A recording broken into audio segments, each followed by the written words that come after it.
How have you been, Paul? I've been okay. I've been good, I guess. What about you? I'm good. Are you getting out at all? Seeing people at all? Yeah. We went to see some goats yesterday. What? Yeah, we hung out at a goat farm yesterday. It was great. We sat on the goat farm. We met Marvin the goat, Zach the goat. Very nice. My favorite, Suki the goat. Suki didn't have horns, sadly, because it was a goat rescue. And her horns were removed early in her life, but she was still a bona fide cutie. And did you meet some goats? I met some goats. We went to a goat farm yesterday. We went on a hike with the goats. I got headbutted by Marvin, the alpha goat, because I walked past him on the hike. You're not allowed to do that. Well, he probably sensed you're just radiating like primal energy, Paul. Oh yeah, it was definitely an alpha off that we had.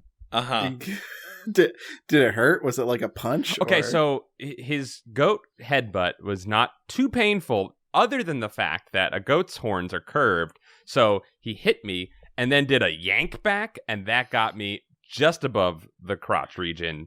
Oh man, he hooked you. He hooked me, and that was the bad part. That was rough. But our guide Megan, who was taking us around, she had a couple like showdowns with Marvin at a couple times. She bravely would go grab the horns, literally grab the goat by the horns, and had like wrestling matches whenever he would get a little too ornery. Damn, wrestling Marvin. Yeah, that sounds like Billy Goat's rough. Oh my god. Oh my goodness, yes. I mean, I feel like just start it with the goat talk and get us into the episode. We're all fired up about goats. Hey, I gotta say though, if you could get a chance to get to a goat farm, get to one. It was fun. They're very nice. They're like dogs and cats blended together. I like a goat, but like I know a lot of my friends wish, like, a dream of theirs is to own goats. Like, that's like an ideal scenario for them. And I think a goat is a great animal to visit. Yeah. But I don't think I'd want to keep goats. Megan, the goat owner and guide, loved being a goat owner. Well, I would sure hope so. I would sure hope so. If her name is Megan the goat owner, I hope she's happy with her life. Yeah. Megan, the goat owner. We went to her goat farm, and you would hope so. If she was miserable and we showed up at her goat farm, it would have been a really sad time for everybody. And if she was like, guys, I really regret this whole goat life I've chosen for myself. Would one of you like to take a goat? Please take a goat. Please. Will you take on this title, the goat owner? The goat. Free me. I wanted to be Megan, the ice cream saleswoman, but I can't. Help me. She also had a bunch of chickens, Kevin, which I'm sure you would appreciate. I love chickens. I love my cat. She's a sweet pet. She loves me dearly, and I love her. Mm-hmm. But the fact of the matter is, she doesn't make me breakfast, and my chickens do. No, she does not. I don't know if you've shared this on the podcast more, just when we talk. Like, listen, we have chickens on our mind out here at some point. It's a weird thing to think about. You can just have, just live in the suburbs and just have chickens, and that's legal. Mm-hmm. As long as you're taking care of them. And I'm like, that sounds pretty rad. But I think to me, Kevin, is like, chickens die a lot. I think you said to me one time. Yeah, or something along the lines of just like, chickens die and it's sad.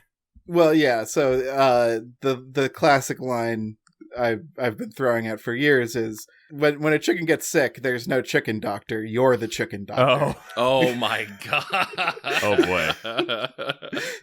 So, chickens in general are pretty hardy. If you get there are a few breeds that you should look at if you want like a hardier chicken, like Buffs or Rhode Island Reds or whatever. But like, I thought you meant like get some chicken buffs so that your chickens are stronger. Like, get some pluses to their stats. There's a breed called a Buff. A Buff Orpington is a big yellow fluffy chicken, and they're very hardy. Oh, that sounds like the default model of chicken if it's a big yellow chicken. Oh yeah, it's the Nord of chickens. Okay, cool. I'd say. I like that you go to Nord. That's great. I've had Skyrim on my mind for some reason. Nord, and a Nord / Skyrim character, like that game has been out for so long and so dominant for so long that no other RPG should exist at this point. No other RPG should exist, and yet RPGs continue to exist. And yet they persist. Yeah, it's weird. I mean, when you go down to the world of like Skyrim modding, I don't know if we've ever talked about this on the podcast. I know our friend of the podcast, Josh Henderson, is like still playing Skyrim. Yeah, like, all the time. Mm-hmm. Mm-hmm. And last time I opened up the old Skyrim to like, let's see what's going on in the mod world. Mm-hmm. There's 10 other games in here. Mm-hmm. If I want to have a dating sim, it's now in Skyrim. Uh-huh. If I want Dragon Ball Z powers, now in Skyrim. Uh-huh.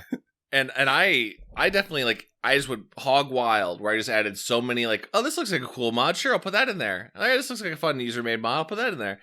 And like, did I ever tell you guys how like I loaded it and I came with like a new custom NPC that was clearly just someone's like JO material. Mm-hmm. I'm just like, oh, you told us about that. Yes. Yeah. Her name is Lila and she's the best and she's hot and she thinks you're cute. Uh-huh. And then like, I didn't almost to punish me for my transgressions. The mods had combined into an unintended specter, an unkillable like ghost knight. Oh my god! That was my companion, but also I couldn't control it. But your tormentor. Yeah, and also it would sometimes just kill me in its fury. Like a headless horseman? Like it's chasing you? Like a headless horseman that I couldn't really communicate with other than maybe claps. And then like I was like, I think I deserved this. I think I brought this evil into this world. And it made the game really, really fun. I really love the idea of a weird harrowing creature that you can only communicate to via clapping. Jazz hands and hand boning is the only way to talk to it. It's fun and harrowing. I like that.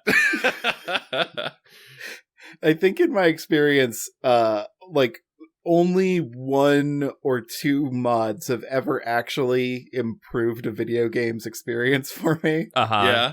The rest have just sort of revealed that the game isn't as good as I want it to be.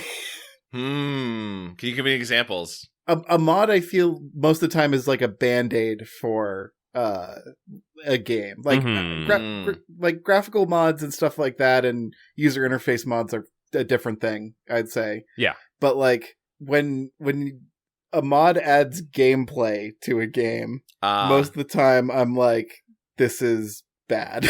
Well, are you saying the added gameplay is bad, or it makes it look like the original game was bad to begin with? Both. Okay. Because one, it reveals that there is something like lacking enough in this game that I went to go down. I'm coming down really hard on mods. Modders work so fucking hard. This is just my personal like tick, I guess. You heard it, modders. You guys are ruining games. You don't have any business listening to this podcast. Modders are game developers. Like they just are. Yeah, totally. I just have found in my experience that when I install a mod, it's because I'm trying to squeeze life out of a game that just doesn't have any more life in it. So by the time I arrive at a mod, usually it can't bring the game back to life, I guess. Are modders the tribute band artists of video games? I mean that in a good way, by the way. Go ahead. Yeah, I want to yes and that metaphor in that, like, the same way that I hear so much about modders getting hired by game studios, either on the game that they modded or for other games, right? It's like a proof of like my work. I feel like that's the same way that guy who became the new Freddie Mercury. I was going to say the new Freddie Mercury. Well, that's Adam Lambert, right? I think they got a new guy. I think the guy from did they get a new guy? Why is it Adam Lambert? It was him for a bit, yeah. For a while, it was, yeah. I was also thinking of the one from, why am I thinking? I want to keep on saying Prodigy. It's not Prodigy. Metal fans are like, Rob Halford, right? That's his name, and he passed away. And, yes. I don't know. Iron Maiden, right? Small correction here. The band we're talking about is Judas Priest, not Iron Maiden.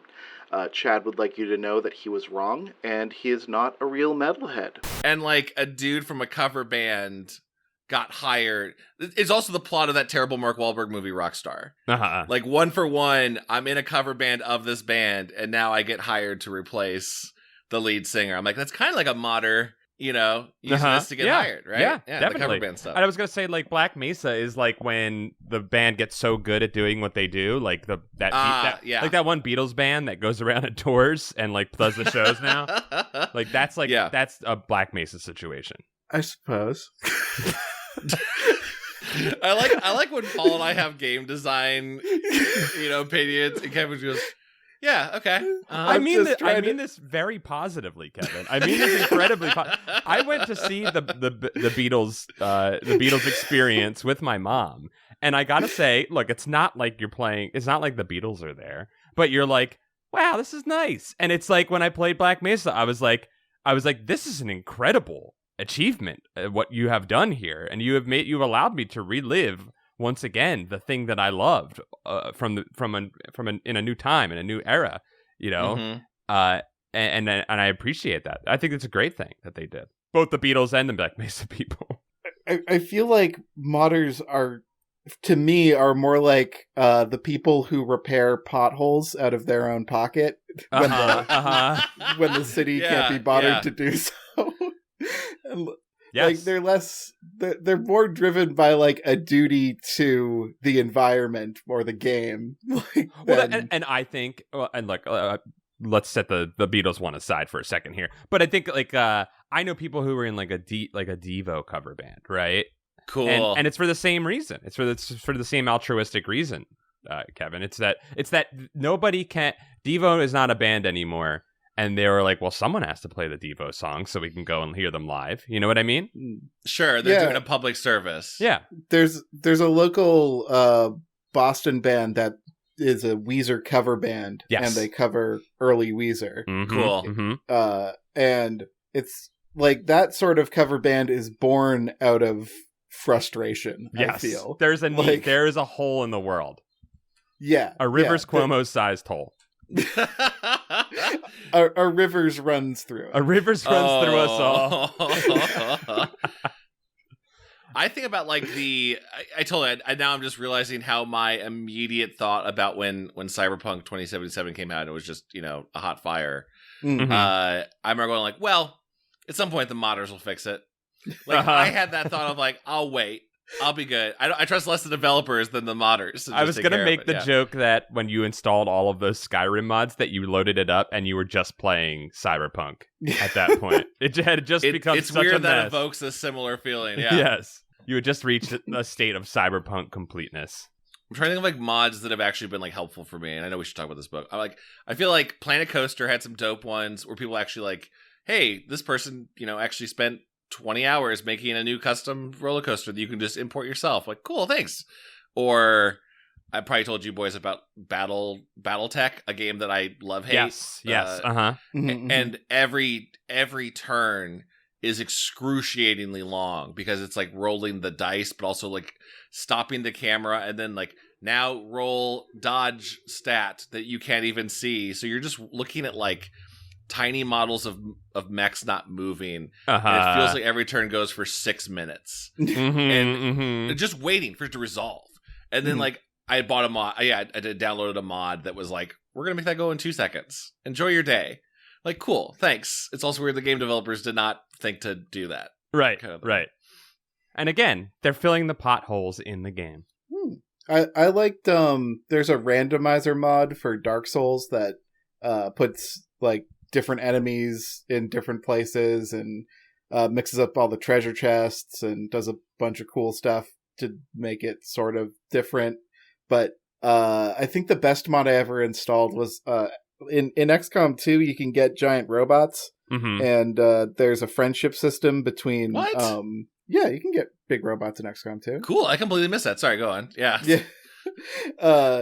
And there's your soldiers can become like friends, and they get like friendship bonuses, and like can give. Oh no! But do they get friendship devastation when they inevitably die? Yeah. Oh boy. But Firaxis was like robots can't form relationships and have friendships with other soldiers, and some modder was like, "Hey, what about they can?" Yeah, I was going to say I disagree with that on a very fundamental level. Speaking of Johnny Five, who we were talking about earlier. Yeah, Jonathan 5, the robot we all know from that movie. I love Short Circuit too. Jonathan 5 is great. I love Jonathan 5. The robots in XCOM 2 all have Johnny 5 heads. Dude, I'm just like mad that I completely missed robots. I beat XCOM 2 and I somehow didn't run into robots. I don't know what the hell happened there. Did you Chad, we're getting wildly off topic, but we will talk about this book. Yeah, please help me. Did you hear about Marvel XCOM? Dude, yeah, fucking yeah, I'm so psyched for that. Firaxis, right, announced that they are working on a Marvel property, a strategy game. So XCOM Marvel is definitely the shorthand for it. Mm-hmm. You know, what if it's an X-Men game? What if it's a fucking X-Men game with like, you know, what do you call that when your characters can die? I can't think of permadeath. Yeah, permadeath. Like, there's so many X-Men, like Chimera Squad. I'm so fucking excited, Kevin. I'm so excited. Chad, my hopes are a little dashed that we're not going to see more in the XCOM universe, a universe I legitimately love, but I'm going to... You don't think they're going to do more? Well, not if they're working on Marvel XCOM. I guess you're right. I'm hoping they'll take like the Chimera Squad system a little bit and make a little bit more like, yeah, these are all unique characters. They have some special abilities. You can, but like, oh god, I want to have Wolverine behind, like crouching behind a corner and like tell him to do a Berserker Barrage for 90% chance to hit. Fuck yeah! All right, you're selling me on it a little bit. I think. Oh god, and maybe Sync can like borrow your other teammates' powers if they're nearby. So you have like, if you need 2 tanks in a hurry, you can get 2 tanks. Oh god, Kevin, guys, usually I can come up with a transition to get us into the episode. I have no idea how to transition us into a book. Don't worry, I'll just do an edit and then it'll be fine. Okay.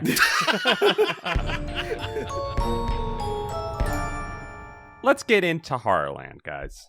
Mm-hmm. Okay, so you guys are returning to HorrorLand. No, I'm the only one, right? Chad is the only one. I was not here for that episode. I don't know what was happening. Okay. Yeah, what the fuck was wrong with that, Paul? Where was I? What the fuck was wrong with old Paul? Idiot.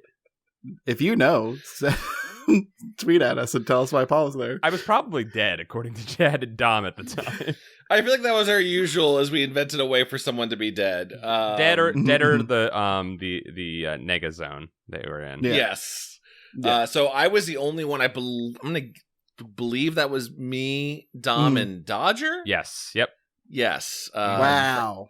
So this is a pretty much I'm gonna call this Redux. Is that what that means? Redux. Yeah. Reloaded. HorrorLand Reloaded. Okay. Yes. HorrorLand Reloaded. See, and it is sort of a Reloaded. I don't know about you, Kevin, but I read this one as a kid, and this was the Goosebumps book for me. This feels like the Goosebumps. This is whatever your favorite band is, their greatest album. This is that book. You always want them to play it at the concert, no matter what. This is the Weezer Blue album of Goosebumps books. Is this only in dreams? This is only in dreams. Sure. If that's your favorite, that's what this is. This book fucking rocks. It's good. It's good. Yeah. There's only one thing I don't like about it. We'll get to it at some point. Other than that, banger. Let's set it up, right? Yeah. This book just gets going too. The pacing on this is like, Well, hold on. Kevin was very quiet there, so I'm wondering, Kevin. Kevin, do you want to withhold your opinion briefly?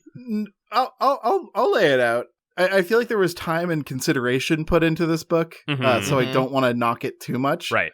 And there are some good scares. Some decent scares. I like how it's very sort of popcorny. Like there's there are all these rides at HorrorLand, and it's sort of a rapid way to do a bunch of different kinds of scares. Yep. Like the format just like fits really well, and because it's RL setting it in a theme park where everything sucks, like has some earnestness to it. Yes, I feel. Yes, definitely. Yeah, and I think that's what I always liked about this book. I think what I liked about it as a kid, and what made Goosebumps seem better, because I think this is one of the first ones that I read. This one, what it does well, like you said, is it's set in a theme park where everything sucks. But it works because we're not in the normal world, right? So like normally everything sucks in the normal world and it's boring because you're just you're in a fucking suburban neighborhood and there's nothing exciting or fun to look at or do. This, everything is magical and fantastical in a crappy way. And because of that, there's always something new and weird and crazy to see. So cool, I'm having a good time. Yeah, I think it's like it feels the more fleshed out of a world of this. Yes. Even though as I'm reading, I keep going like, I wonder what their infrastructure is like. I wonder how they, pay their employees or what's the economy of this town based upon. Yeah, they must be really just making most of the money on the ad sales on TV, but whatever. Yes. But there's enough of it going like, I feel like there's actually 10 more rides in this park that the characters could uncover, as opposed to, well, I came up with this premise and now I just gotta drag it out till we get there. That's true, because there is and I think that's what one of the points. Okay, there's two things I don't like about this book. there is a point about halfway through the book where the premise is revealed, and I don't think it gets better from that point. I think it just carries along at. When you say the premise, you mean what? That monsters are running a horror park? Yeah, the monsters are running a horror park for a TV show. Oh, sure. That part gets a little like, okay, I don't know. You guys, you just need to wrap it. That's the third encore. The third encore wasn't necessary, actually. Exactly. You were good on the second one. Yeah. The amount of gaslighting in this book is pretty incredible. Oh my goodness. That's why I think so scary about it. They're just like lying to these kids all the time. Mm-hmm. Well, I want to say one thing that this book does really well, and it almost never happens in a Goosebumps book, is delivering on the first line like horror setup that he gives you in this one, which is that little did I know we would be laying in our coffins later that day. Which is a twist, and it's your classic RL twist where it's like he says one thing and you're like, wow, that's scary. That could be real scary, and then it's not scary when it arrives. This arrives and is scary. And I super respected that about it, because I remembered it. As soon as I started rereading it for this recording, I was like, oh yeah, I remember what that twist is, and it's great. He nailed that moment too, because that whole coffin scene is very calm, and until you remember how the book starts, and then it's like there's a bomb under the table. Yes, exactly. Yeah, see, even without it, I think you're like, I know those coffins aren't going to go well. You already, as a reader, know that each of these rides is going to go bad. Yeah. So I'm like, either there's sharks in the water on the coffin ride, or the coffins will close, or whatever it is. But dude, the claustrophobia aspect of the coffin scene was very scary. Yeah, that scared me as a kid, without a doubt. Like, I remember, and there was a lot of parts in this that scared me, which I made copious notes of, remembering how it actually scared me. That is a really, truly terrifying part. I think even like the scare of, I mean, we're just kind of jumping into the middle of this book. We're free balling, right? Yeah. Right? Lizzie, Luke, and Clay, 3 kids. They're with their parents at HorrorLand. Their car blew up, which also is an amazing. I forgot about that. That's an amazing, inciting incident. You know what? We can plot our way through this. Okay, so Lizzie and her brother Luke, with Luke's friend Clay, who in a book series with more teeth would have died early in this book. One of the kids needs to die. That's the sacrificial kid, is Clay, who I related to a lot because he's a scared boy. Yeah, looking at his description, where he's described as like kind of chubby, blonde, and with glasses, I'm like, oh, it's just me. It's just that's just me. Yeah, we are all Clay. We are all but lumps of clay in the back car of whatever the family's name is. I like that car ride too, by the way. Like, there's something about, like, there's been multiple Goosebump books of the parents like taking you to camp, or like we're stuck on the side road. But this one felt the most like, by the way, throughout this whole book, the parents are in it. Yes. I think that's so interesting that it's not in any other Goosebumps book I can think of. It's such a bonkers premise that you're able to keep the parents there and it works. Yeah, it makes everything scarier as well. Yeah, they are also worried, and the fact that, like, oh, if my parents are scared of this, I should be scared. Yes, it's interesting, because I think it kind of hits something that I have been feeling, at least for several of these Goosebumps books we cover, where they spend so much time kind of like getting the parents to be oblivious or not care, and maybe that's a certain fear, I guess, just neglectful parents. But like, I'd rather just let the premise run. Like, this is you don't have like a world you have to keep track of. Let the parents either die, or they're missing, or they're in on it. Like, as opposed to just kind of that like, there's an invisible person right there next to me. Oh, my dad didn't see it. He was too busy reading the paper. Yeah, the most frustrating bullshit of all time. Yeah. I loved that the parents were very involved in this. I love at the beginning of the book, the story that could have been, they're headed towards Zoo Gardens, Which I figured it was Busch Gardens, right? Oh, I just imagined it was some wild ass zoo / theme park mashup. Yeah, some sort of We Bought a Zoo style place. Yes. Yeah, and I also like how they described the landscape around them in the car is a desert. What's a desert? Yeah, then it's trees, and it really feels like they are just in the goddamn wasteland. Like they are. The hills have eyes. Stranded out here. I totally buy it. There's no way to prove that this entire family isn't dead and they're in some sort of horror afterlife. There's a lot of like fairy story stuff in here. Like I guess the parents are the real like sinners who are being punished here because they like fight and they're incompetent and a little irresponsible. And Lizzie, who describes herself as the calm one, is keeping her parents' relationship together with a thin piece of rope, a tiny piece of rope. I do relate to the dad and lust in a relationship stuff, but more just the way his mindset is after they get to the park and the car immediately blows up and he's just like, I won't be able to focus on anything until I loved that aspect that he was like, I cannot have fun. I can't have fun until we figure out what's going on with the car. Yeah, I'm like, I get that. That's anxiety. That's dad anxiety. I get that. I mean, you could have gone way less bombastic than blowing up the fucking car. Like you could have scratched the car, and a dad would have had the same reaction. If the dad had been, someone scratched our car, I'm gonna fucking find out. And now the whole thing is just go into the park and ask every person if they scratched his car. Yeah, I would totally buy that. Yep. Are they blowing up the car for everyone? I was wondering about that. Like, I hope so. In my mind, this explosion was like casino level, like jump cut to obvious mannequin inside of car. Yep, happening instantly behind them. Because they it's like described. They're driving. They're lost for a while, and they're looking for signs everywhere. There's a great gag of they're looking for any sign, any old sign, and they see the first sign and it just says "sign for rent" on it, which was kind of a funny gag. That made me laugh. That I laughed. I legit I exhaled sharply through my nose. That was same. Air was forcefully expelled from my body. I liked that. And then they arrive at Horrorland, right? And they see it's great. And the first true cliffhanger, right? A monster was over top of the car looking in through the skylight, right? Excellent, because then we go to the next thing and it's still there. The monster's still there. And then it turns out that they pulled up to a sign with a spooky monster looking into the car. That fake out totally works because she's not like, oh, it was just a raccoon, or oh, I just imagined it was a monster. Right. Like, no, it's a monster, but then you get like a more perspective on it, and it's like, oh, it's a mechanical monster and a sign. Like, it doesn't dispel the intrigue of the event, right? Or the creepiness. Yeah. It also pays off the cover that I, as a kid, always thought like, that's a monster over that sign. Like exactly that, right? That is the Tim Jacobus amazing drawing. Yes. Does this one show up rather early in the canon? I think this is like 16 or something, 12 or 16. It is not. It is number 16.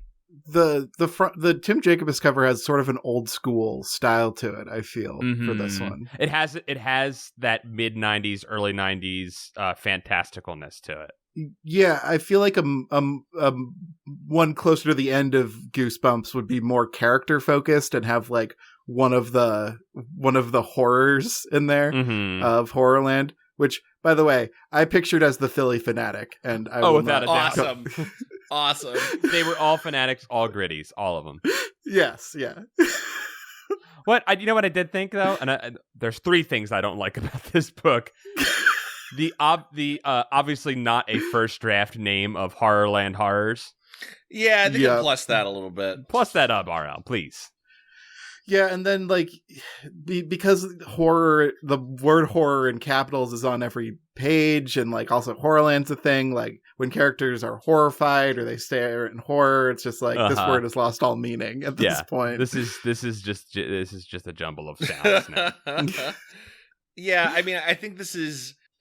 Yeah, the park itself is one of those, like, as they're describing it, going, us dying aside, I would probably legit go to this. Like, this is... It sounds like it's Six Flags Fright Night all the time, right? Well, yeah, but this is also... But there's something about this that, like, the reason I never want to go... They always do here in LA, right? They do Hollywood, Universal Horror Nights, right? And it's like whenever the big 5 or 6 horror movies are out right now, they'll do, like, themed mazes and stuff. Right. And it sounds really cool. I never want to go to it because it's that type of, like, horror land where it's dark, and then just out of the shadows, the guy's going to run at you with, like, a fake chainsaw and, like, touch your face. Uh-huh. I don't like that. I don't want that. That's not fun. Right. This feels a little bit more of a, like, when you're on the street of HorrorLand, when you're walking through, like, you know, Grand Central USA of HorrorLand, just a fun, chill time. There's just monsters walking by with, like, a human head, like a yo-yo. Someone's selling ice cream. Right. It's ambient creepiness is going on. Yeah, it's ambient creepiness, and then you can choose to go, all right, I'm getting in line for the Doom slide. Right. I am, like, that to me is fixes all of the problems I have with actual real world, like, haunted park kind of things. Things can be scary around me slowly. I don't need to constantly be jumped at. I need the Resident Evil safe room of the amusement park, right? I need the, like, I know in this moment right now, I am safe, and I will step out when I want to into Scaryland. If they could add this to Six Flags, if you went into the bathrooms and the Resident Evil safe room music played, I would be very happy. Oh my god, that should be everywhere. It should just be regular life. Real quick, have I told you guys about how you guys been to Harry Potter World out here? No, nope. Do you guys know that, like, in the bathrooms? I mean, not that the Harry Potter brand has much integrity anymore, but, like, in the bathrooms at Hogwarts, they did this whole, like, well, you know, in Harry Potter 2 or 3, Moaning Myrtle is in the boys' bathroom giggling. They had this fucking thing where in the men's bathroom, you just hear Moaning Myrtle giggling at your penis. Like, in a family amusement park, she doesn't say, like, oh, look at the schlong on you. But, like, she's in the men's bathroom giggling, and her only character trait was she was a peeping Tammy. I'm going to make up that term. Peeping Tammy. Peeping Tammy. It's a really weird choice that park makes. I love the invention of the term peeping Tammy today. Thank you. That was great. Women are pervs too. Yeah. Hashtag girl boss. Shout out to the hardworking but honest perverts of America. Yeah, hardworking, honest perverts of America. You keep the gears turning. Paul, thank you for reviving that. Yeah, I had to bring it. It had to be enshrined on a podcast. That's a Kevin creation, the hardworking perverts of the world. Yeah, the honest, hardworking American pervert. Honest is the key word here. Yeah. Oh, yeah. No, they're very open. Like, hey, I put a peephole in your bedroom wall. Just letting you know. You asked me to do it. Yeah. This was a consensual agreement that we came up with. Yeah. That's being an honest pervert. Yes. Being an honest pervert is an aspirational step. Absolutely. Absolutely. Yeah. You're not bothering anyone. You're helping the economy. Sure. I guess you are. Unlike Moaning Myrtle, who I assume is doing this for free. She's not creating any GDP with her perversion. That's for sure. Right. She's not a blue collar pervert. No, she's probably a rich kid, if anything. I just like the layout of HorrorLand itself. Like, the twists on top of it is fine, whatever. Like, HorrorLand itself is just a fun premise. I would go there. I would enjoy. I like that it seems to be there's business. Like, but there's other people at the park too, which I think is always an interesting detail that I always forget about. That, like, it's not they're the only ones at this park. They keep talking about how they see, like, other families, crying children, other crying children. There's a couple times where I'm like, if you guys were really that lost, you should probably be like, hey, humans, help us. Yeah. But I get it. The crying children thing, I thought, was one of, like, the creepiest hanging threads. Yes. Like, the children are always crying. And they never talk to any other humans. There are other humans there, I guess. if they're real. Maybe, yeah. That's it's hard to say because are they running like a couple television episodes? Is it just like maybe they save money and they only open once a year? They get a bunch of humans in, they make like a whole season's worth of the show, right? Yeah. Oh, that's what they do it like it's like Jeopardy or Price is Right. Yes. They shoot them all in 2 days. Mm-hmm. I don't want to get us like too far off track again, but do you guys enjoy amusement parks? Yeah, somewhat. I think I enjoy a couple of good thrill rides. I don't like any part of the wandering in amusement park. I very rarely ever find myself immersed. I'm normally really annoyed by the crowds. Yeah. Like, there's been very few times, like even Harry Potter, I'm like, yeah, I guess if I really squint my eyes, I can kind of pretend I'm in Hogsmeade, but not really. Right.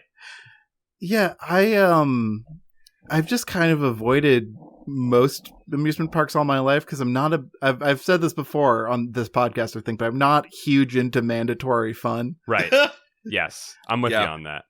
But there are a lot of like game developers I know who are like, if you want to design like good video game scenarios, you got to go to theme parks because there's a sort of science in how things are presented to you. And a lot of games, especially AAA games, are based on theme parks and how things are revealed to you. And like, lots of environmental storytelling, as they do in this book with the signs, which is the thing that bugs me about this book and the sign. Some of them are legitimately scary, but the one. We should have talked about it in the beginning. During the car ride, Luke is constantly pinching his sister and his friend Clay. What was it? The Great Pincher? The Mad Pincher. The Mad Pincher strikes again. Yes, indeed. So that's a thing that will come back later. Obviously, I love the pinching because it's so juvenile. It's so it's such it's setting up a thing at the end, which I appreciate. Mm-hmm. Yeah. But also it's such a like non-connecting thing to what you would think would be the way out of the book, right? Yes. Like, which I guess is good. It's good writing in that you don't truly see it coming. But I do feel like there were signs that say "Do not pinch." Pinching is not allowed here. Those felt like late draft editions because someone was like, the kids are going to forget about the Mad Pincher in the beginning of this book. There are a lot of no pinching signs. A lot. Yeah. And I was like, what are they doing with the pinch? What's he doing with the pinching? What's happening here? What's up with this pinching? What's going on with the pinching? But again, this is for children. Right. and it's and by that I mean it's for people who will read this over the course of maybe a week as opposed to like an hour and a half before their podcast starts. Yes. Yeah, the details might be lost. A kid might be reading this on summer vacation and taking little breaks, right? Yeah. By the way, this is a long ass book for a Goosebumps. It is. This is a longer one. But I thought it flowed so much faster for me. Like, yes. There's usually a point whenever we read these books. I know these are kids' books, and to complain about it is a little bit, but like, there's usually a point whenever we read these for the podcast where I'm like halfway through, I'm like, oh my god, there's another 100 pages of this. Yeah. Like I start to skim the filler text, right? Like I start to know like when he gets into a rhythm of like, this is like building this scene out to make it be like 2 or 3 pages longer, right? Yeah. And there's a couple moments that happens in this, but it's not nearly as bad, like you're saying, Chad. Like this one really, it connects moment to moment, and they're all pretty scary, and they're all pushing it forward, and they're all raising the stakes a little bit. And it works throughout. We're kind of in the park now in our discussion, but we should talk about they do arrive at HorrorLand and they get out of the car. The kids jump out of the car while it's still moving practically. The parents get out, and then instantly the car explodes behind them, as we talked about earlier. And father is very upset about this. I'd love to know how they made it explode. What they should with like a beam, like a ray or something. All right, my best guess is that while they were parked underneath the first sign that they saw, one of the horrors planted some C4. Okay, Kevin, yes. I was thinking the exact same. They already are setting up later on that the horrors like to latch onto your car. Yep, and I definitely think one got under the wheels at some point. And they scurried away and they high-fived and they blew it up. Or, you know what, at this point, like, maybe the parking lot just has, like, mines everywhere. I was going to say, what if there's a trap door under every parking spot and they just open it up pop the C4 in and then drop back down. I love that. I love that. Chad, the idea of a small, like, gremlin-sized Philly fanatic with, like, a brick of C4 is now going to haunt my dreams. It's really scary. Terrifying. That's terrifying. It's up there with Twilight Zone terror at whatever 20,000 feet. Like, that's up there with that. There's a fanatic on the wing. There definitely should have been a moment. Maybe this is like whenever they remake it for a big budgeted movie. Mm-hmm. There should just be a moment where they pull into the parking lot and there's just car parts everywhere. Yeah, like what's up with this place? Yeah, this God, they need to clean up this parking lot, and then the Booms are like, Let's talk about the rides a little, because I mean, yeah, the parents get separated. And again, anxiety dad is like, I just can't have fun. I won't have fun until I get a phone or my car is replaced. Anxiety dad has some serious anger and anxiety issues, because he's flipping out in the beginning of this book a couple times. There's a point where he's driving and he's using one hand to drive and another to shake a fist. It's described. Totally got it. Totally related to him in that moment. Yeah, he was pissed. So yeah, they're separated because one of the HorrorLand horrors that greets them at the front says, "Oh, don't worry, we'll take care of you. We'll take care of you. We'll take care of you," over and over again. Assures them that they will be taken care of in very vague and threatening terminology. And so the parents decide, go have fun. Mom realizing that dad is not going to fucking calm down, tells the kids to go have fun. We'll take dad somewhere else to be anxious. Mom selflessly protecting her children. Yes, protecting her cubs, throws her body upon the grenade that is father, and takes the damage. Oh, Christ. Yep. I love these parents. They're so great. Yeah, I love that they're involved. Yeah, I like them too. I thought they were more fun than most Goosebumps parents. Despite their obvious issues between each other, they seem like loving parents who listen to their kids. So from here, we basically go into a series of rides. And attractions, starting with the Doom Slide. Probably the most infamous of the horror. Yeah, the HorrorLand rides. The scariest one. Definitely the scariest one, too. Yeah? No? I think, for me, it was the scariest one. I thought this one sounded like the most fun. I think it'd be genuinely fun if you know which one's not going to kill you, for sure. Yeah. And as we find out, none of them do. Yeah. One just, like, terribly inconveniences you. Yeah. One is a warp pipe, and that's cool. Yeah. So when you say warp pipe, it definitely the way it was described, and like there's a moment where she talks about when she's going down, Lizzie is like, where she's going so fast she almost goes off the side of the slide. I'm like, it's totally that Mario 64 thing where you're sliding down. Yes. And you're like barely holding on for momentum. Like, if I go off the side, I'm dead. And that fucking penguin is beating you in the race. Oh, God, that little penguin who has no problems with it. Because he lives there in that world and knows how to go off the exact spots. So you have to cheat. And of course, you like miss the jump 1,000 times until you finally fucking get it. That's true horror. That level is true horror. I think this one's scary to me. The first portion is not scary. It sounds like a lot of fun. They go down the slide, each in their own slide. Lizzie picks 3. Her brother picks 2. Clay decides to go with 10. They all go down. Lizzie can see her brother, and they're screaming and having a good time. They land at the bottom, and it's scary. It's long, it's dark, but it sounds like a fun time. They end up down there. She lands. Luke lands. Clay is nowhere to be seen. So they're freaking out. They go outside. They see a monster with black ice cream. So RL invented the activated charcoal ice cream. Yeah. Oh, see, I was thinking taro. Okay, yeah. Or taro. Yeah. He invented that. He invented that. He invented that trend. RL, props to you on that. They see children crying with their parents. The horror starts to ratchet up a little bit. We start to wonder: is Clay dead? Did Clay die as we expected in the beginning of this book? Because he was the child we could choose to not care about. He says the whole time, was like, I don't have any parents at all. No one would miss me if I'm gone. No connections on this earthly plane.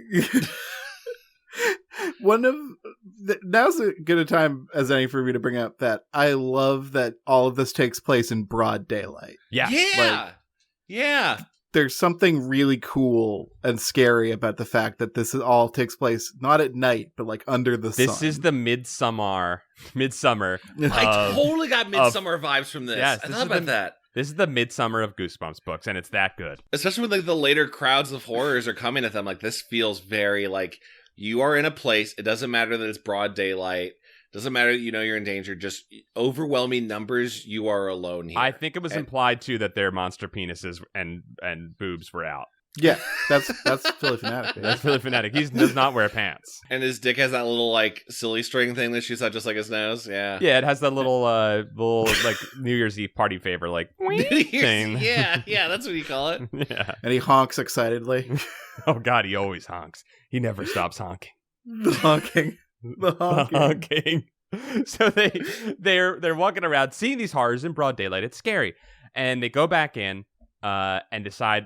Lizzie selflessly says we need to go down the doom slide. I loved it. Lizzie is a great character. Yeah, she's awesome. And a lot of the fear in this book is about where you place your trust, especially as a child. Like, the kids place their trust in their parents and it gets them lost. Right. And then they're like, oh, like, this is just a bit because, we can trust an institution like HorrorLand to take care of us. Like, it's like, well, we just have to trust that HorrorLand has our best interests and go down the doom slide. Yes. So we can find our friend. Because they wouldn't just throw him into a pit of spikes, right? Right. That would... Well, I also, by the way, I like that what feels real, all of the horrors being, it's not like gaslighting. They just kind of tell them like things that are scary, right? It's like, right. Hey, have you seen our friend? He's like, man, probably went down the doom slide. It's gone.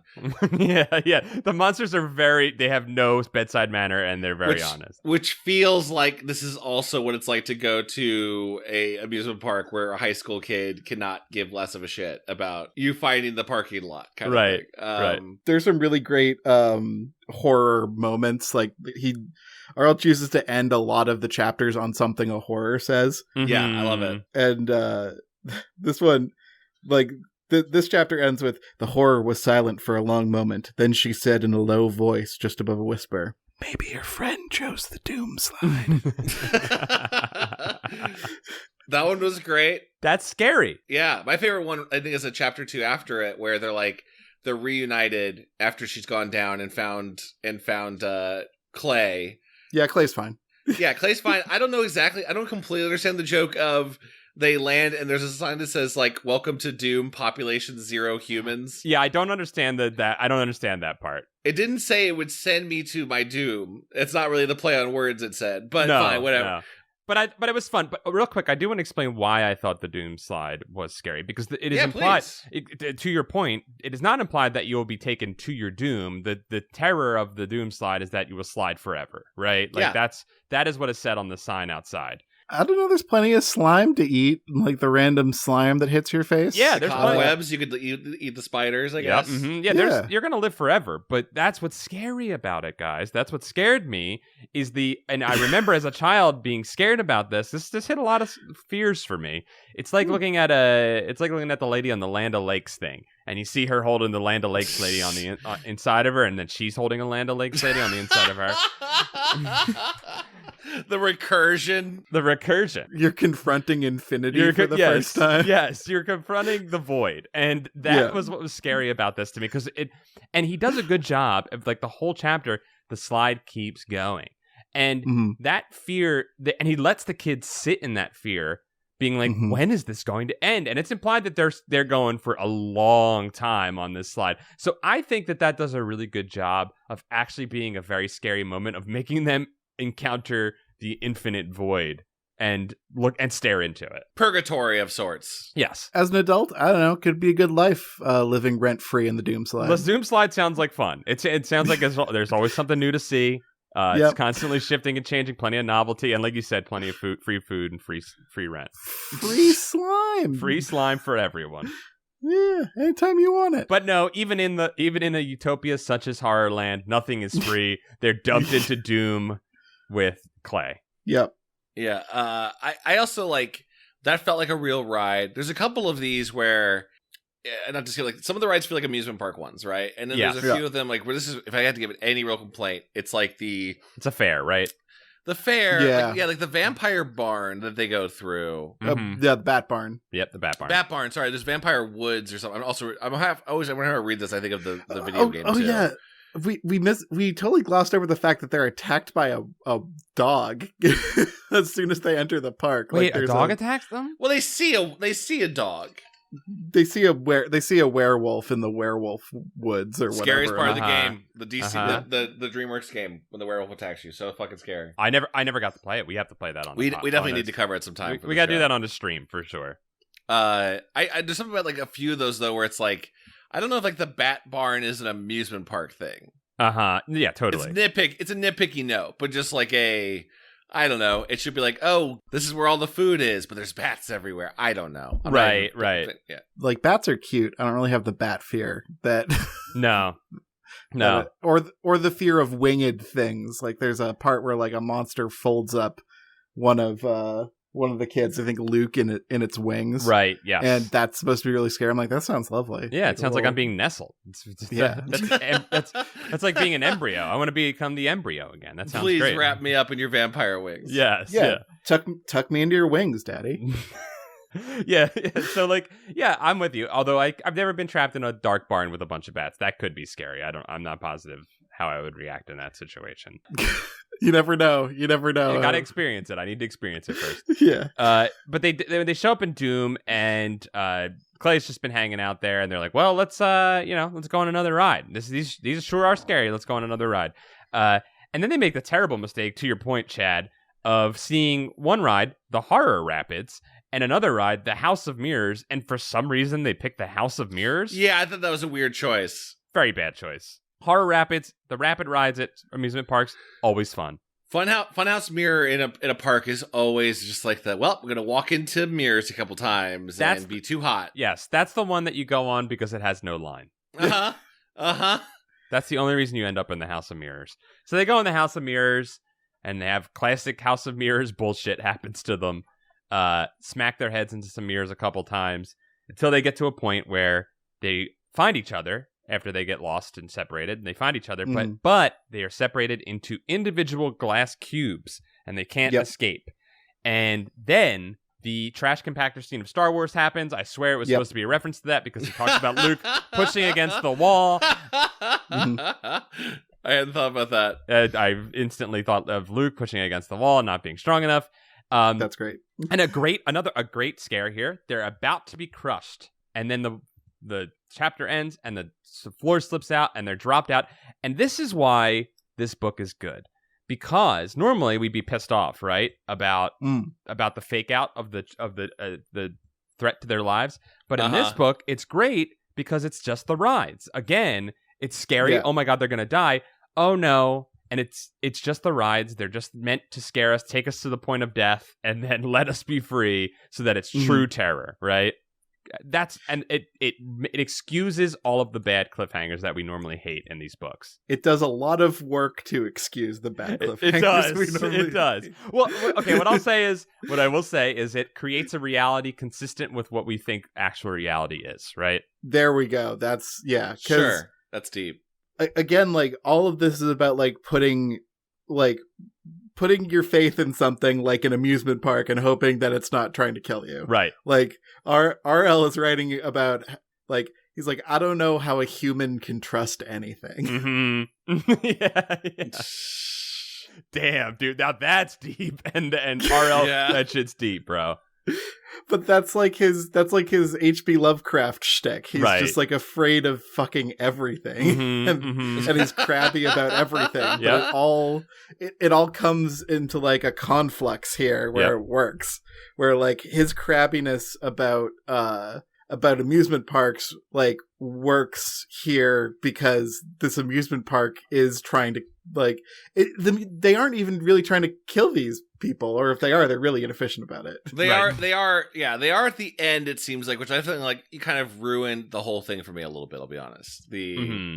I always bump on like this is my like the Saw movies. This is gonna make sense in a minute, I swear. Okay. Where it's like, wow, what a cool concept. Like this killer makes you appreciate life by putting you in harrowing stuff. And then as soon as every Saw movie, there's at least one trap where like, well, that person didn't have a chance at all to get out of that.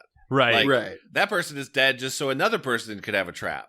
I'm like, so kind of hypocritical there, Jigsaw. Kind of not really following your own code of ethics. Fair. Like, and that takes all of the fun out of the premise for me. The same way with HorrorLand, where I'm like, all right, it's an amusement park. I dig it. These horrors love fucking and lying with you. I get it. And then as soon as we get to, is maybe it's just fair to just kind of jump to like the third act twist of this of after the coffin ride, the whole family is, reunited. The parents are like, this also sucks. I am very mad. I almost died. They're like, oh, come right in here. Your car is right this way. Except not. It's a wacky prank show. I'm like, all right. Mm-hmm, but now there's like now it becomes like Running Man or something. It instantly becomes Running Man. I do want to talk when they get reunited with the parents after the bat barn. They do get into the coffins, which is implied to be some sort of lazy river style ride. Yeah. And Kevin, we talked about this earlier. This becomes a true horror because they're riding down in the lazy river. They're all goofing and talking and having a good time. And then the top slam onto them, and the air becomes hot. She feels like she can't breathe. Her body begins to itch, and truly, truly terrifying claustrophobia occurred for me as a child during that part. And it's again, it's allowed because it's all part of the freak them out into the last minute of a scare that the park is trying to enact. I was going to say earlier that I didn't really feel the mirror scene, even though it was also like a claustrophobia fear scene. Mm-hmm. But I think that one really serves to soften you up for this scene. Like the mirror scene is ridiculous. And the coffin scene is too real. Mm-hmm. Yes. Yeah. Very real.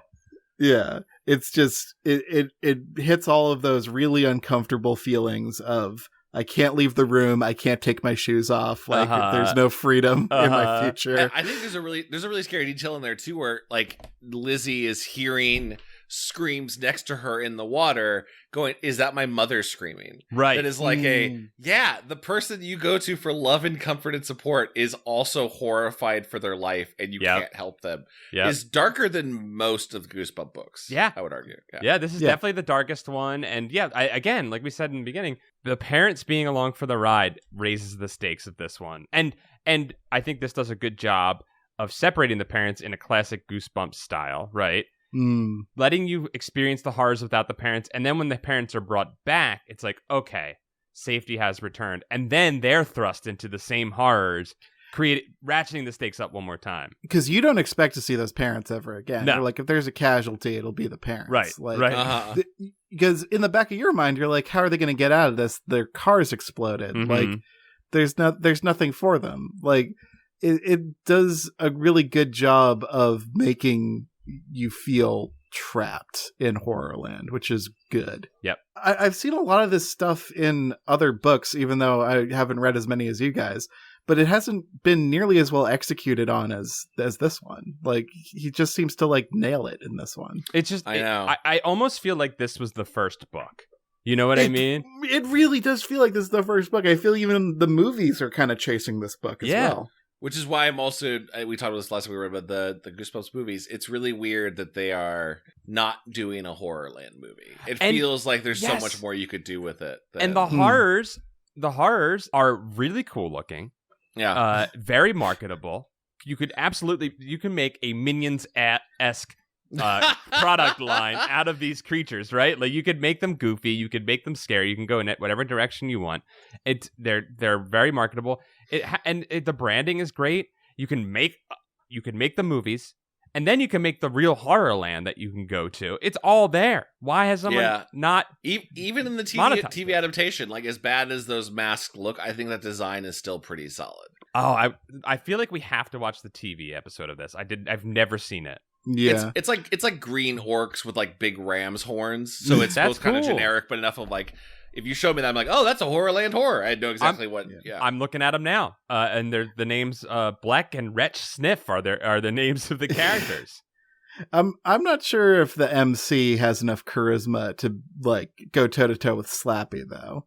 Okay, all right. Because like, the horrors are good monsters, but they're a little too.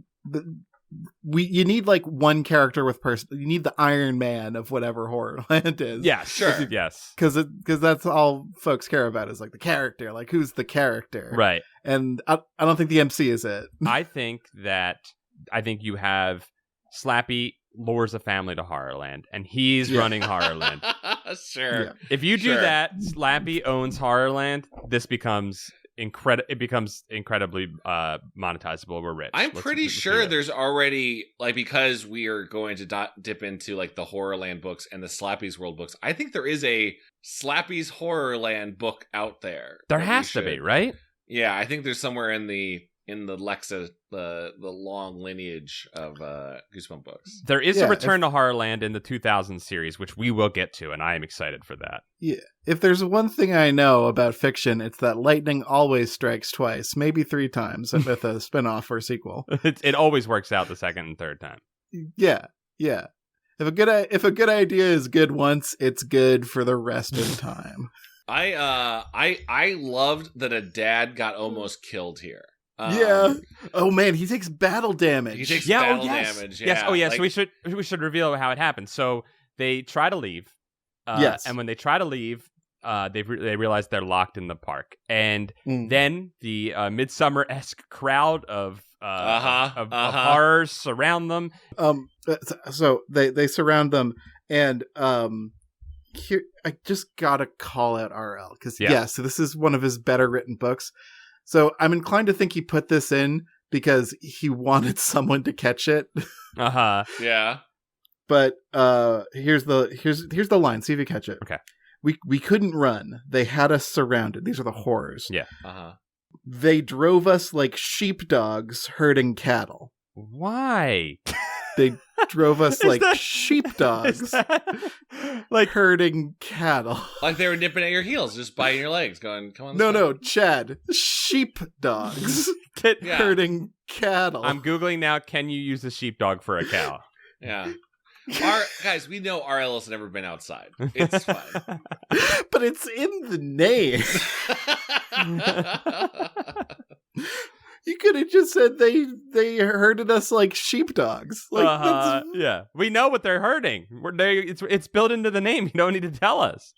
Yeah, but I guess they herded us like a thing that herds another thing, but they were not quite used to herding this thing, so they were kind of making it up as they go along. But we were just a bigger version of a thing they normally herded. Kevin, good catch. You just put RL in the trash. I have to believe RL like wrote that line and is like, that's stupid, and then he's like, nah, I gotta keep I'm keeping it. That like an editor caught that, right, and was like, hey, this doesn't make sense, and he was like, it stays. He's like, it makes my dark heart smile. So it stays where I walk away, Scholastic. I also like, this is unfair of RL. I don't think he wrote this one. Like, the prose just feels so different than the other books. I'm gonna say that this was the first book that he sold to Scholastic, and they were like, "This one's fucking great. Let's build up to it. Let's build up to it. The kids will love all the other ones too. It's fine, and we'll just and then this will help us achieve escape velocity, and the rest of the books will just sell themselves." Which it did, possibly, because I remember we talked about this for like Welcome to the Dead House. I feel like that was like, this one's pretty solid, and then they never go that full level of like, this is a dead town and something happened in the mines, and like there's just these few ones that stand out beyond just quality level, like a different understanding of story structure. I know I noticed there's a mention of a sour smell in this. There's lots of sour smells. There's lots of landing hards. There's there's an abrupt and kind of deflatey ending. Yep. I'm just wondering if, like, in my conspiracy theory mind, that RL didn't write all of these. Is he just doing a pass through? And he's just adding sour. Adding his hallmarks and stuff. Yeah, he's putting his like little touches of like, well, now they'll know it's an RL That's story. really possible. I don't know, because like the crotchetiness of this shines through, which makes me think it's RL. Yeah, I'm going to say RL wrote this one. I'm sorry, Chad. It was either RL or like RL's best friend who knew RL very well. Right, yeah, right. Or RL's best writer, RL's best ghost writer. Like someone who knew RL really well and was like writing something specifically for him. And he's like, oh, a HorrorLand, amusement park that's terrible. That's like all amusement parks. I love it. Right. Richard Bachman came in and wrote this one, right? I am going to Woodward and Bernstein get to the bottom of this. Okay. We are going to get someone we are going to get a ghostwriter on the podcast who can confirm this. We are going to get, like, I don't know. He can't keep getting away with this. Mm-hmm. Chad, I don't know. That could take like 2 to 3 cold emails to find these people. I know, and those are tough. I hate writing cold emails, but it's not worth it, Chad. It's not worth it, Chad. You might have to bother someone during a weekday. I'm just worried, like, we keep investigating this. We've had people, like, fans of the podcast be like, yo, my uncle wrote some, or so they all be liars. But there's a version of, like, I feel like whenever we started to do a little bit of sniffing around, the trail would just suddenly go cold. Like someone's shushing them up. There's some NDAs floating around out there. Something. Yeah. Yeah, I'm with you. To what end, Chad, I ask you? To what end? I just, I want, partly this. I think because we're always chasing the high of the really good Goosebump books. Mm-hmm. I kind of would like to find out. You want the source. Yeah, I want the source, because then I want to go like, okay, what else did they write? And then I can find a unknown trove of like fun horror. Yes, stories. you're a classic hallmark of an appreciator, Chad. Yeah, you're always searching out the font of new joy. I got it. Mm-hmm. So this has been fermenting in me since we started this podcast, but I won't deny that this is one of the best written Goosebumps books. Mm-hmm. But I think I tend to prefer a book that is a little more out there than this book. Mm-hmm. Please elaborate. I think I like books with motorboat ghosts. And sorry, yeah. I had to take a second to think about. Do you mean actual motorboat? I was thinking of I've been playing a lot of Resident Evil 8. I was thinking about putting your face between some big old ghost boobs and just going wild. I say, yep. Mm-hmm. No, I mean insane ghosts who are trying to kill you with motorboats. Sure. Not by motorboating you, but kind of yes, that. Yeah, Della was great. Or like books that are just barely in the horror genre, like How I Learned to Fly. Right, that say something about the human condition, right? Or have like 1 or 2 like really, really like evocative, unique scenes, like Cry of the Cat. Mm-hmm. Mm-hmm. And this, I feel like it's doing everything well. It's just like, this is almost too straight horror for me. Yeah. Interesting. Even at this turn, right, they're told that they're on TV, they're on candid camera for a monster TV show. Even at this turn, they're told this, right? And they're like, now you must run for your lives. You know, like now's the time to run for your lives. And then a cavalcade of monsters are thrown at them, right? And even in fur snakes. Like it's just weird monsters are thrown at them, and there's no. It's like I guess it's supposed to imply chaos, is what I'm getting. Yeah. But like you said, there's no. It's just sort of straightforward. They're just chasing them. There's nothing really interesting about it. I think that's where I love this book a lot. I think that like now it's just the obstacle course where the way they sell, like you're going to do American Gladiators, and it's just be attacked by a bunch of crazy monster designs, which sounded cool. Is like, okay, this isn't really what the premise of the book was anymore. I get now it becomes like a book about monster cable. Which is its own. You could tell RL or whoever wrote this thought that premise was very fun and wanted to just talk about like ratings and the nature of a TV channel, which is it's fun. There's the idea that this monster cable is watched by, or monster TV is watched by 2 million monsters around the world. Like that's fun. That's a fun idea. Yeah, the monsters that the monster community out there is enjoying cable is fun. I can't follow RL, and he keeps asking me to follow him here, but I can't follow RL when he's like, the world actually has a B-side, and it's full of monsters who like the same things we like, only it's crazier. Or like, you were on Alien Planet this whole time. It's like, this, stop trying to make that jump work. It never works, dude. Yeah, he definitely likes that version of monsters, of like a hidden world of monsters, but Hotel Transylvania level. Yes. Yeah. Where they're just like, we're just living our lives. I'm like, once you're doing that, then I'm not scared of any of you. Right. Yeah. There's no terror here. And I don't know. It's supposed to be implied that these things are going to kill them, but nothing makes the kill shot. Yeah, these monsters are all just like, they're clocking out after the minute's up. Yeah. Like, none of them make the kill shot. As we said, Dad does take battle damage. I do believe we see our first true blood well, at least for our experience, we've been through a lot of books after this. We see some blood. Dad takes some damage. But they escape. They get out. Well, they escape the monsters, and then they're surrounded again, and they're hoarded towards a purple pit. Yep. Yeah, that was like a step too far for me. That was the okay, you've tricked them already into this final bonus round. Yeah. You talk about how no one ever survives. You never get a 5 out of 5 winners. Okay, this book has earned the monsters letting them go. Yes. And well, now we gotta say goodbye. And another scary image, they're gonna push them into this purple quicksand muck that'll instantly suck you down below. Yeah. That's pretty scary. That's a pretty... Yeah. And I'm like, okay, so I guess you're all just cruel, but now the rules are out the window. Now, and I'll say this, I don't appreciate the ending here because it is very telegraphed, and like we said, this is a book for children, so they need to do that a little bit more. But it's very telegraphed, but it's on the level of Signs, which I've always liked that movie, but I did not like the ending. It's on the level of Signs, where the creatures are so blissfully idiotic about their own the chances of demise. They invited humans in who love to pinch, and they put signs up everywhere warning people not to pinch. They put the key to their death everywhere, all over the place, made it telegraph the hell out of it. And now I do like that Lizzie remembers that that they say that the signs that's are true. That very helps a lot. important. That she actively remembers that the signs were telling the truth. And she remembers the pinching sign, and she remembers her brother, and even his character of the Mad Pincher. She brings back the Mad Pincher. It all gets brought back. That is nice. It's a good moment for Lizzie. Lizzie's a great character. I have no problem with Lizzie. Lizzie's awesome. Yes. But she pinches it. It deflates. Very silly.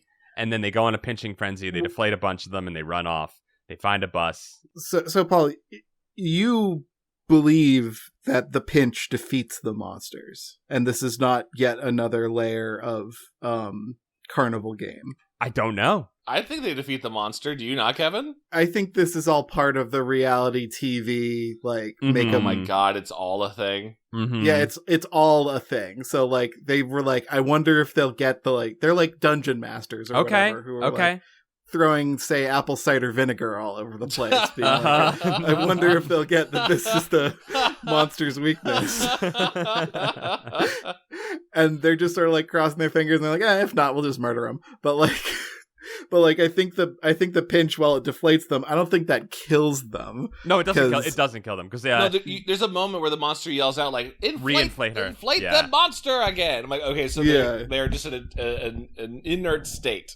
And so they run into the parking lot. They see the wreckage of their exploded car, and then they see some purple buses, which they hijack, which is cool as shit. Dad hopes the key is kept in it, which it is for some reason.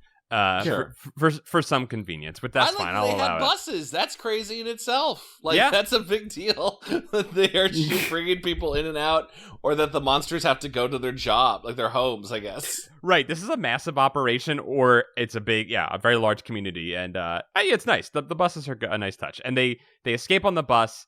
They get away. They get home, and then we have we have to have our twist at the end. And our twist is a monster hitched onto the back, like the one earlier in the book that planted the C4 on the car, and drops down and goes, "You forgot your tickets for next season," and gives them tickets to come back to the park. I love that. I love that ending. Actually, that's a good one. It's not. It doesn't feel cheap. It's just, it's fine. I mean, I could have done without the monster race or whatever. But I really don't have a better idea for how to end this. No. Yeah. Honestly, if they had gone straight from them getting pushed out, right? Oh, you won, and I guess you need one more. If they really need to feel like they're racing for their lives, something turns where wait, they cheated, or they didn't buy a ticket after them, or whatever kind of thing. Right. Sure, but you just skip the whole American Gladiator scene and go straight into the mad rush for the bus, and a monster hanging onto the back is very scary. Yeah, I think it's hey, you guys made it through. You didn't freak out and panic. You've won. Oh, what did you win? You win a trip to the sucking pits. And then it's and then send them to the sucking pits, and then the pinch thing happens, and they figure it out. Yeah, we don't need the cavalcade of monsters. I do like the pinching though. The pinching's fine. Hey, Kevin, I like it more because I think you might be right. Now that I put together that ending with the pinching being maybe a part of it, and they're bringing them back for another stint on the reality show, I think this book became better. It's in my top 3 at the very least. It's this or Camp Jelly Jam for my favorite. This is number 1 for me, with Camp Jelly Jam second, and How I Learned to Fly third. Damn. Kevin, what's your tier list? On the spot? Yeah. Cry the Cat's probably number 1 for me. Nice. Okay. I would rank this probably among my top 8. What? Is that how many you've done? Is that how many you've done, Kevin? I think so. I think it's cool that this one hit a little different for you, Kevin. Yeah. It did hit different for me. Again, I sort of adopted a harsher persona than the two of you. Mm-hmm. But this is like the ideal of a Goosebumps book. Mm-hmm. Like, this is what I think everyone remembers the rest of these books being, if they have fond memories of Goosebumps as a series. I didn't experience this as a kid, but I'm still a student. You guys are the masters of Goosebumps lore. But I feel like I unlocked a little piece of the bumps. This is a glimpse into what I think, like you said, a lot of people saw as what Goosebumps were as kids. And I was exactly what you said. This was the one that whenever I thought of Goosebumps growing up before we've started this podcast, this is what I remembered. And I was always like, yeah, Goosebumps were good. That one was great. You know, like I always thought about this book, and I was like, yeah, those were good books. And then going back through, I was like, what the hell? We were hoodwinked. This podcast has been an unraveling of a lie that I've told myself my entire life. We got to update our description for Goosebumps on iTunes or whatever. The unraveling of a lie we told ourselves. Of a deep lie. I think that's a Goosebuds. I think we butted. I'm really glad we got to revisit this one, especially with both of you getting a chance to go for a ride, right? Yeah, I'm so happy that I was very upset that I missed this episode many years. It's always haunted me, and I'm glad that we got to revisit it. But I do think we discussed doing a television episode of this show where we would watch a couple of Goosebumps TV episodes and do like a kind of an anthology review of a TV anthology episode. So I think we add this to what was the last book we read? My Best Friend's Invisible, which a lot of you all said that like the designs in that one are pretty crazy. Yeah, so I think we mix those together, and maybe that'll be our next episode. I can be down. Yeah, I love it. If you like this episode and you want to support the podcast, why don't you hitch your wagon onto our Patreon at patreon.com/goosebuds. Right? Yeah.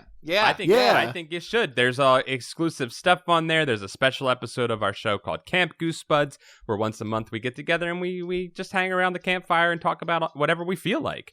And this episode, the beginning of it had a lot of stuff cut out. We have discussed potentially putting that up as a rare B-side drop on our Patreon. So you also get some of the extra mic talk that gets lost in the cut.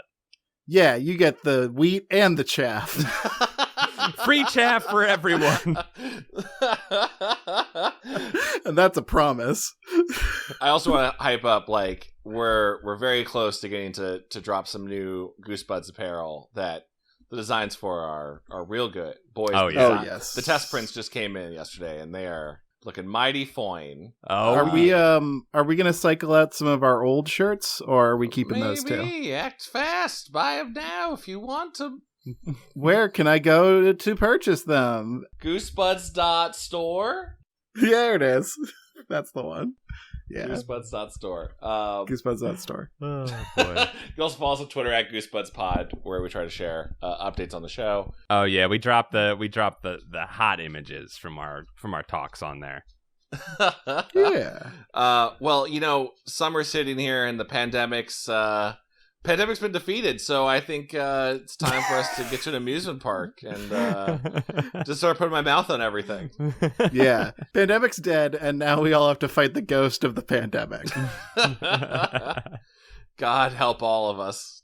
Should we get out of here, boys? Yeah, let's run before the ghost catches up with us. When Ghost COVID shows up, we better be the fuck out of here.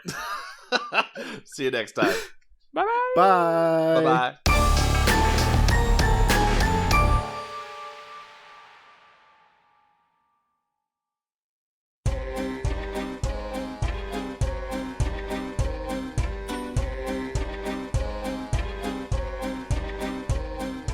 This episode of Goosebuds is brought to you by our wonderful Patreon supporters. We shall read you their names now. The Book of Names! Stefan Jive Turkey Kuwabara. Hollis Hornbeak. Cameron Murphy Audio. Michael McDowell. David Cron. Josh Robertson. Mickey C. Nathan Dolezal. Clayton C. Mike Lanteri. Buddy Morrill. Ale Cade. Mel Dipson. Jim Greaves. Danky McStanky. Af Sheen. Aaron T. Strunk. Dango Twists. Brian Wells. Mr. Zen Tackles. Love it. Stealth Bates. Becca McWilliams. Joseph Miranda. Patrick Reynolds. Scott Colopy. Robert Moon. Jason Crooker. John Keaty. Low Belly Hate Me. Clay Castle. Miguel Pardo. Christina Doling. Third Sergio. Galf. Matthew the Necro Fan Mail Nomicon. Oh yeah. Sniggy. Reinfected. Maddie. Ishak Arafin. Gregory D. Warren. Alan Saylor. Sam Hash. Cody Redfield. Dappio. Rich Hillborn. Bradford Coulter. Aiden Alexander Diaz. Jar Jar Slings. Joshua Jacobwitz. Justin Wagman. Chosen One. Cardboard Walk. Leviathan. Up and Champ. Jonas Engman. Jonas Blotterman. I love the Jonases are together. The Let Jonas them always be Brothers. together. The Jonas Brothers. Alicia Grafe. Trent Davis. Maloyster. Carl. Hey, Paul. Pause for a second. I got something I got to get off my chest. I know what it is. You've left it this way. Give me something new to say. I love broccoli. I think I love broccoli. I like that being half just Paul in there. I like that I screwed it up, too. I was like, I know what it is. And then I said the wrong thing. Like, idiot. The John D. and Catherine T. MacArthur Foundation. Elusive Koala. Yanni Markovina. J-Bug. Joe. Brooke X. Corey Shelley. Jesus Christ. Christian Van Skeever. Drew Applegate. Paul Grasso. Transrix. Jeremy Lowe. Brian Hobgood. Taylor Dierks. Joe, remember to save early and often, Scott. Slumlord Onion. Jordan Lockwood. Foolish for Deborah. Zach Connor. Trendy Moron. Patreon _ donator. Ah, shit. Patreon _ donator, comma, yo. Perfect. Nailed it. Got it. Joe. Spooky Digital Ghost. Tierney. Perfect read. Toothless Barry the Whistler Bostowitz. Tom Whittam. Connor Church. Vincent Modica. Luke Canoodles. Hugh Bolin. Zam Bambino. Kevin Hamilton. Andrew Low Belly Hate Me is a name that always makes me smile when I hear it. Jadsack. Okay, is this a shout out to another person in the Book of Names? I love it. The book has become aware. The book is now a very slow messaging service. Lord Cornwallis. Elizabeth Steenweg. Cardamom Birkenbino. Andrew Evans. Tevin Ticklebean lives. Goon Cahoots. John the Howling-Eyed Duda. Nathan Remick. Divaldi. Sness Chalmers. Sean Minogue. Wormtown Glen. Wiggle It. Reed Stubbenbeak. Luke LaFountain. John. Or Luke LaFontaine. I don't know. Ooh. John Pigeon Hat Barber. Or John Pigeon Hat Barber. Joey Evans. Paul, watch out! Slink is behind you. Chip. Did I get you? Handsome. You did. You got me really good. Matt McClellan. Stinklich. Carewise, Gam G. Dylan McCann. Swaggy YOLO Squire. Cameron Henson. Alex Moon, the robotic dog. Sarah Kemp. Jack Frazee. Tanya Turtle. Chili Dish Gambino. Generally depressing. Etonamore. Brat. Yeah. Ben Bohan. Adam, you goofed. Juan Jalapena. Dan. Chris Pittman is a bone wizard. Baz Gerritsen. Hey, Eric, it's gonna be all right. You're doing a great job. Doing a great job, Eric. Love you, Eric. Good job, Eric. Muscles Bear. When dragons rule. Noah August. Keith Halcrow. Dakota Campion. Chris, Haunted Pajama Boner Nelson. Oh, man, that triggers some That's the worst. Timothy Misodulakis. Nata S. Clay McCarty. Jonas Ennevoldsen. Calamity Carl. What's up, Carl? Matthew Stevens. Germ Juice. Kevin Boucher. Parker Lee. Nick Johnson. Hambo. Commiserate is a fun pun, but I don't know a good place to use it. You found it. I mean, you found it right here. Yep. Stephen Day. Raymond Hernandez. Flannelly. The Crow Fens. Matthew Sutton. Kate and Franklin. Oh. Patrick Murphy. Jeffrey Owen Cawhey. Ryan Carroll. Jeremy Bowser. Tori Catherine. Kelsey Kinnaman. Megan McCormick Mason. Chase. Lee Wood. Russell Kasberg. Xavier Jimenez. Brendan Arafin. Liam Neeson's dough. Chris Prutragus. Ninja Breadman. Hood Lemon. Scotty Pippen, baby. Carter Glass. Cody Tromler. Sunset Streak. Meet Virginia. Got little old moi pretty freaked. Ryan Knight. Adam Muth. Dungeon Kappa. Dr. Chocula. Grammaticus Gore. Jimmy Soul. Ida. Peanutberg level 69. Watch out, MC Hamster. Zach Ware. Tamjid Munir. Alan G. Jasone. Hey, what's this? Kevin Cole. That's Kevin not Cole! me. That's not me. What the hell's Kevin Kevin. Cole doing in here? What? I mean, is it me?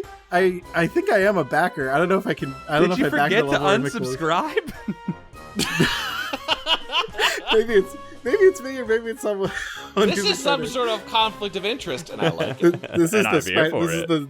this is the meme with the two Spider-Mans. Except they're throwing money at each other. Yeah. Wait, whose turn is it?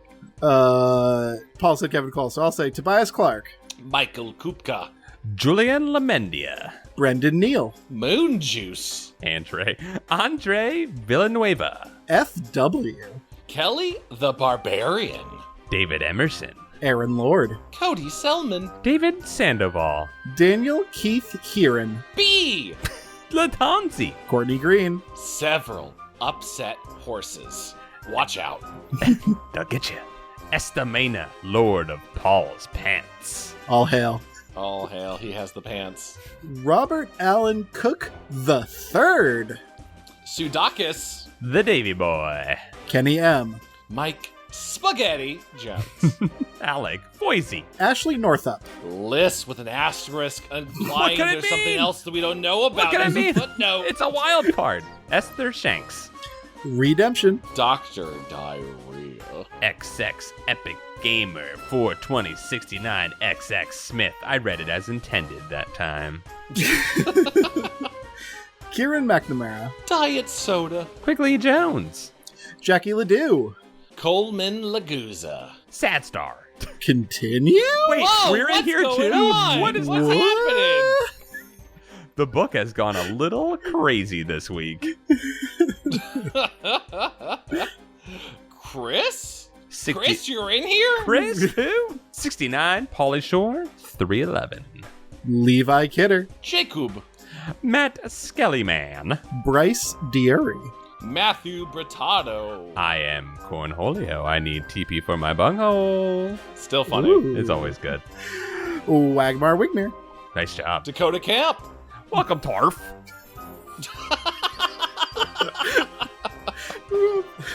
Rob T, Rian De Bruhin. Jake. Carb Son, Oh, I love you, Carb Son. Get in my belly. Me too. Luke Human Z. Allen. Humancy's in here too. Zach Cohen. I don't know if these are new people. I can tell you, this is new. This is Okay, Joey okay, Reinish from okay. LLJK. Yeah. Oh, we got a new. Oh, hello. Oh, these are new probably at least. Yeah. Welcome to the Book of Names. hello, welcome Joey Reinish. Yes. Yes, Joey Reinish. Yes. And welcome Reese McKinney. And welcome to all of some of Chad's birds' friends. Hey, who let you in here, Josh Howell? Josh Hey, Howell! don't let any guy in this place. Who let this guy out? I remember my first beer. Doesn't even apply to this. We honored him the best we could with dad statements. We did. He's a goddamn zealot, I'll tell you that. Nicholas Maloney. Welcome, Kiwio Flurbit. Welcome, Bjorn, dear. And welcome, Serial Killer X. Watch out. The book of names, it'll eat you. Thank you all so very, very much. Thanks, guys. Thank We love you. you. We love you. Bye-bye. Thank you. Bye-bye.